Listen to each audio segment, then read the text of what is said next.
बिस्मिल्लाहिर्रहमानिर्रहीम। अस्सलाम वालेकुम। उम्मीद है आप सब लोग खैरियत से होंगे। नाइन्थ क्लास मैथ की न्यू बुक स्टार्ट की हुई है हमने। चैप्टर नंबर 2 है इसका, एक्सरसाइज 2.2। ये है लगाथम के बारे में। तो पहला क्वेश्चन जी, express each of the following in logarithmic form. इसको हमने लगाथमिक फॉर्म में लिखना है। ठीक है, ऐसी फॉर्म जिसमें लाग आ जाए, जैसे लाग 10 ऊपर पावर लिखी हो कोई ना कोई, और इधर जो है ना कुछ वैल्यू हो, इसको हम कहते हैं लगाथमिक फॉर्म। इसके अलावा ये जो फॉर्म है इसको हम कहते हैं एक्सपोनेंशियल फॉर्म। इसमें जो ना वो लाग शामिल नहीं, सिर्फ पावर शामिल है, तो इसको हम एक्सपोनेंशियल फॉर्म कहते हैं। ये नीचे जो ना ये लगाथमिक फॉर्म है, तो इसकी डिफाइन हम पढ़ लेते हैं। लगाथम की डिफाइन है, logarithm is based on two Greek words. ये दो लफ्जों से मिलकर बना हुआ है, logos and arithmos, which means ratio. जो लोगोस है इसका मतलब होता है रेशो। रेशो को हम इस तरह रिप्रेजेंट करते हैं, ये इसका सिंबल होता है। और प्रोपोर्शन, प्रोपोर्शन का सिंबल जो ना ये वाला होता है, ये वाला। Johan Napier, Scottish mathematician, produce the word logarithm. तो स्कॉटिश ने इसको इंट्रोड्यूस करवाया था, और ये दो लफ्ज़ों से मिलकर बनाया। इनका मतलब है रेशो और प्रोपोर्शनल। उसके बाद ना ये वाला उसका तरीकाकार है, ये नीचे हमने इसकी डिफाइन पढ़ेंगे। ये आप इसके बाद ना आपने ये इसका यूज़ याद रखना है। Today logarithm remain fundamental in mathematics with applications in science, finance and technology. तो ये इसका यूज़ है, ये भी आप याद कर लेनी चाहिए। इसको एक्सप्लेन किया हुआ है कि logarithm of a real number. जब रियल नंबर का आपने लॉगरिथम लिखना है तो आपने ऐसे लिखना है। In simple words, the logarithm of a real number tells us how many times one number must be multiplied by itself to get another number। तो कहता है कि logarithm हमें बेसिकली ये बताता है कि कोई रियल नंबर जो है ना उसको हम कितनी दफ़ा अपने आप से खुद से मल्टीप्लाई करें तो वो कोई और हमें रियल नंबर दे, इसको हम logarithm कहते हैं। तो नीचे इसका फार्मूला लिखा हुआ है log, ये b जो ना इसको हम पढ़ते हैं बेस, और ऊपर जो x है ये कोई रियल नंबर है, और साथ इधर इक्वल में लिखा हुआ है y। ये इसके logarithmic फॉर्म है। तो ये नीचे उसने लिखा हुआ है b इज द बेस है इसका, x इज द रिजल्ट और the number whose logarithm is being taken. x वो नंबर होगा जिसका हमने लॉग लेना है। y इज द एक्सपोनेंट और the logarithm of x to the base of b। जो y है इसको हम एक्सपोनेंट पढ़ेंगे या logarithm of x to the base b पढ़ेंगे। तो ये इसकी प्रॉपर डिफाइन है। अब उसके बाद ये फार्मूला भी आपने याद रखना है, जब भी हम लॉग को ख़त्म करेंगे, जो इक्वल के उधर था एक्सपोनेंट वो इधर x की जगह ले लेगा, और x जो है ना वो y की जगह ले लेगा। यानी कि जब लॉग ख़त्म होगा तो b ऐसे आएगा, और ये जो y है ये x की जगह, और जो x है ये y की जगह आ जाएगा। तो ये सिंपल सी ट्रिक है। जब आपने लॉगरिथम ख़त्म करना है तो आपने जो x है इसकी जगह y और y की जगह x को लिख देना है। अगर आप फिर इसका लॉगरिथम लेंगे तो फिर यही होगा कि इनकी जगह जो है ना वो रिप्लेस हो जाएगी, इनकी जो जगह है वो इंटरचेंज हो जाएगी। बेस b ऐसे आएगा, x y की जगह, और y जो है x की जगह आ जाएगा। तो ये लॉगरिथम लिखने का तरीका है। पहला क्वेश्चन है इसका, express each of the following in logarithmic form. इसको हमने लॉगरिथमिक फॉर्म में लिखना है। तो यहाँ पे मैं लिख दूंगा इन लॉगरिथमिक फॉर्म। सिंपल आपने क्या करना है, यहाँ पे लॉग ऐसे ही, ये जो बेस है 10 इसको आप ऐसे लिखेंगे।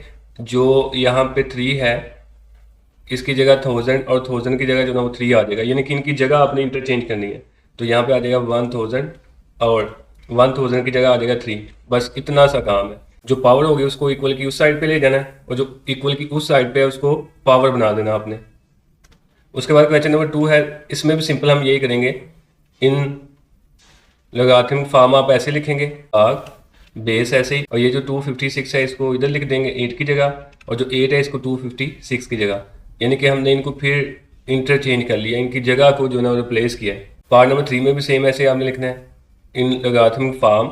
उसके बाद लॉग बेस 3 ऐसे ही, और ये 1/27 यहाँ पे आ जाएगा, और -3 यहाँ पे आ जाएगा। तो सिंपल बस आपने इनकी जगह को चेंज करना है।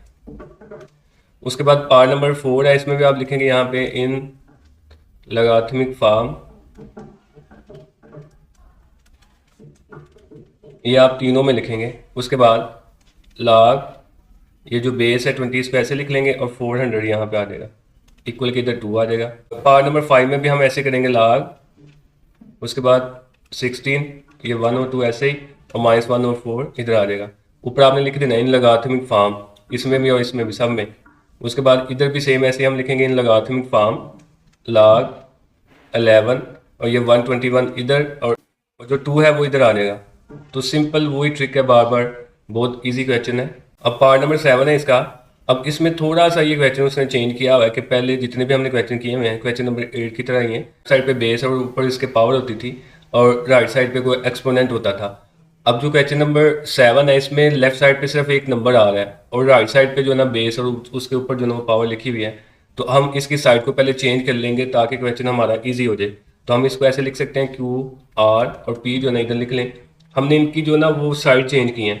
अगर साइड चेंज करें दोनों की तो फिर साइन चेंज होते हैं लेकिन एक दूसरे के साथ कैंसिल होके साइन फिर वही आ जाते हैं जो पहले हैं। तो इसको हम ऐसे लिख सकते हैं क्यू आर को इधर और पी को इधर।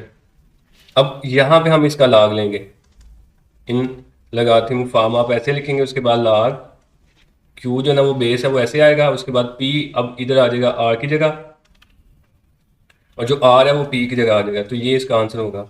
आप इसको ऊपर भी यहाँ से भी डायरेक्ट हल कर सकते हैं और ऐसे कर लें तो ये थोड़ा इजी हो जाएगा। तो उसके बाद ये जो क्वेश्चन है इसमें सिंपल हम वही लिखेंगे, इन लगात्मिक फॉर्म log 32 बेस है और ऊपर आ जाएगा 1 और 2 और इक्वल के उस साइड पे आ जाएगा -1 और 5। ये इसका आंसर होगा। जो क्वेश्चन नंबर 2 है इसमें कहता है express each of the following in exponential form. अब ये बिल्कुल उसके ऑपोजिट है, उसका आपके लिए रेसिप्रोकल है।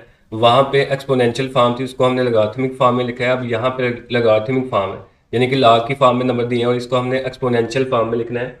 सिंपल वर्ड्स में हमने लॉग को ख़त्म करना है। तो ये ऊपर फार्मूला हमने पढ़ा हुआ है कि अगर हमने लॉग को ख़त्म करना है तो इसको हम इस तरह लिख सकते हैं। तो सिंपल इधर भी हम यहाँ पे ये लिखेंगे इन एक्सपोनेंशियल फॉर्म। इस सब क्वेश्चन में आप ऐसे लिखेंगे जैसे ऊपर इन लॉगरिथमिक फॉर्म में लिखा था ना, ऐसे यहाँ पे लिखना है इन एक्सपोनेंशियल फॉर्म।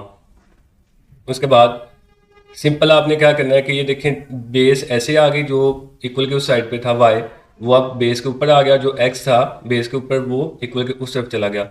तो सिंपल हमें यहाँ पे ये लिखना है 5 बेस ऐसे ही, ये जो 3 है ये 125 की जगह आ जाएगा और जो 125 है वो उधर चला जाएगा, यानी कि फिर इनकी जो पोजीशन है वो इंटरचेंज हो जाएंगी। उसके बाद जो पार्ट नंबर 2 है इसमें भी आप लिखेंगे इन एक्सपोनेंशियल फॉर्म 2 बेस ऐसे ही, अब 4 इधर और 16 उधर चला जाएगा। पार्ट नंबर 3 में भी सेम ऐसे होगा, 23 ऐसे ही, और ये जो 0 है ये 1 की जगह और जो 1 है वो 0 की जगह आ जाएगा। तो ये बहुत ही इजी क्वेश्चंस हैं। उसके बाद पार्ट नंबर 4 में भी सेम ऐसे आपने लिखना है इन एक्सपोनेंशियल फॉर्म। ये आपने हर क्वेश्चन में लिखना है ऐसे, और उसके बाद सिंपल वही बेस ऐसे ही, अब जो 1 है ये 5 की जगह और जो 5 है ये 1 की जगह आ जाएगा। तो ये इसका आंसर है। जो पार्ट नंबर 5 है उसमें भी ऐसा होगा, बेस ऐसे ही 2 ऊपर पावर जो है ना -3 अब बन जाएगी और 1 और 8 जो है ना वो इधर आ जाएगा, यानी कि इनकी पोजीशन फिर जो है ना वो चेंज हो गई। उसके बाद जो पार्ट नंबर 6 है ना, इसको वही जैसे ऊपर हमने एक पार्ट किया हुआ है कि हम इनकी साइड को चेंज कर लेंगे तो ये थोड़ा ईजी हो जाएगा। हम इसको ऐसे लिख सकते हैं log 9 × 3 और इक्वल के उस साइड पर आ जाएगा 1 और 2। अब यहाँ पे हम लिखेंगे इन एक्सपोनेंशियल फॉर्म। उसके बाद 9 ऐसे आएगा और ये जो 1 और 2 है ये 3 की जगह आ जाएगा और जो 3 है ये 1 और 2 की जगह आ जाएगा। तो ये इसका आंसर होगा। अब जो पार्ट नंबर 7 है इसको भी हम ऐसे कर लेंगे कि पहले हम इनकी ना साइड्स को चेंज कर लेंगे। log 10 ऊपर आ जाएगा 1 0 0 0 0 0 5 0 है और इक्वल की उस साइड पर आ जाएगा 5। फिर यहाँ पे हम लिखेंगे इन एक्सपोनेंशियल फॉर्म 10 की पावर 5 बन जाएगी और ये वाला 1 0 0 0 0 0 इसको हम ऐसे लिख लेंगे। उसके बाद ये जो पार्ट नंबर 8 है ये सेम टू सेम वैसे ही है जैसे पीछे हमने क्वेश्चन किए में। फिर हम यहाँ पे लिखेंगे इन एक्सपोनेंशियल फॉर्म 4 की पावर -2 लिख लेंगे और ये 1 और 16 -2 की जगह चला जाएगा। बस हमने इनकी जगह चेंज करनी है, बाकी कुछ भी नहीं हमने किया। सिर्फ 2 स्टेप का ये क्वेश्चन है, एक में आपने लिखना है इन एक्सपोनेंशियल फॉर्म और दूसरे स्टेप में आपने उनकी पोजीशन को इंटरचेंज कर देना है।